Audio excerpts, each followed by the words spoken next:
dedicated to since February, celebrated a Friendsgiving ceremony in Sacramento over the weekend. Still heavy on the minds of many, their friends, family, and countrymen who remain back at home, staring down sub-zero temperatures without light and heat due to all of the critical infrastructure damaged by the war. California-based ShelterBox extending its humanitarian mission in Ukraine to help those folks survive. Carrie Murray, president of ShelterBox, with me now live. Carrie, good afternoon. Nice to see you. Nice to see you too. Carrie, over the weekend, the UN reported that 6 million people were out of power in Ukraine. The government there working around the clock to try and repair what parts of the grid the Russians have destroyed. And it's not just the grid. Thousands of individual homes have been damaged. It's really just a gargantuan repair task. How is ShelterBox stepping in? We're talking about folks who will be enduring sub-zero temps very, very soon. Sure. So ShelterBox is a global humanitarian relief organization. We bring emergency shelter and critically needed supplies when you've been displaced by a disaster or conflict situation.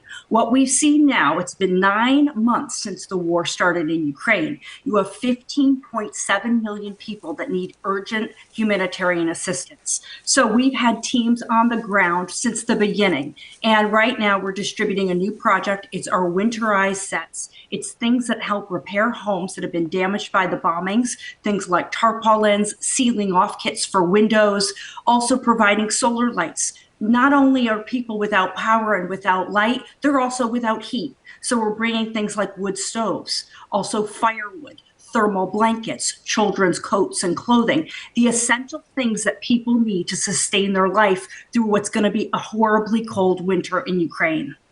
It's really not the kind of environment where you can just call a contractor. So a lot of folks probably are thinking, oh, I can get this. Oh, no, I can't get this fixed. You know, Right. It's just still processing everything that's going on. Exactly. So that's the premium right now, is that people just need this essential critical supplies to sustain their lives. And you're right, millions of people without power, there's no heat. So essential things, even like hygiene kits, basic clothing, basic blankets. And this is so critical right now that we help people repair their homes as the temperatures are dropping. So we've had the team in Kyiv, they've been doing rapid assessments, bringing in the aid materials and working with our partners to get aid to people who are most vulnerable within the country. Since its founding, ShelterBox has responded to 300 disasters and conflicts in more than 100 countries. What specifically about the organization's work in Syria is kind of informing what you're doing on the ground in Ukraine during this late fall and winter season? Yes. So as rapid as the displacement crisis has been in Ukraine, we've seen in the war in Syria, we've seen the conflict there now, over a decade. We've been responding for 11 years. Half the pre-war population has been displaced.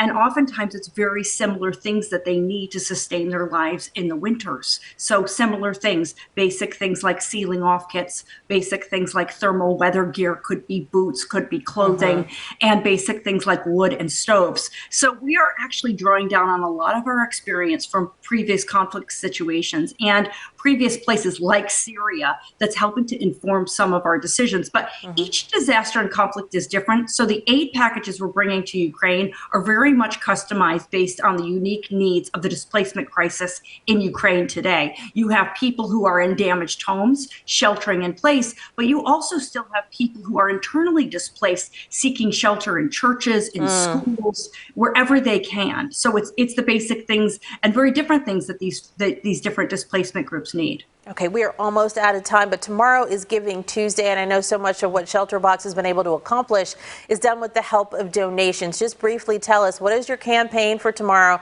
to help carry Ukrainians through with global gifts until this war ends? Yes, so tomorrow is Giving Tuesday. It's the Global Day of Giving, and ShelterBox is a nonprofit organization. We rely on private charitable support. We're looking to fill our warehouses. We've drawn down on everything this year, from our solar lanterns to blankets to tents to tarpaulins, and we're hoping that people will go to shelterboxusa.org or on Facebook and make a gift, and any amount makes a difference, and help us refill our warehouses, help us work in Ukraine this winter and around the world, and help people who desperately need our help right now. Alrighty, thank you so much for joining us today and for all the work that you're doing. We appreciate you. Nice to see you.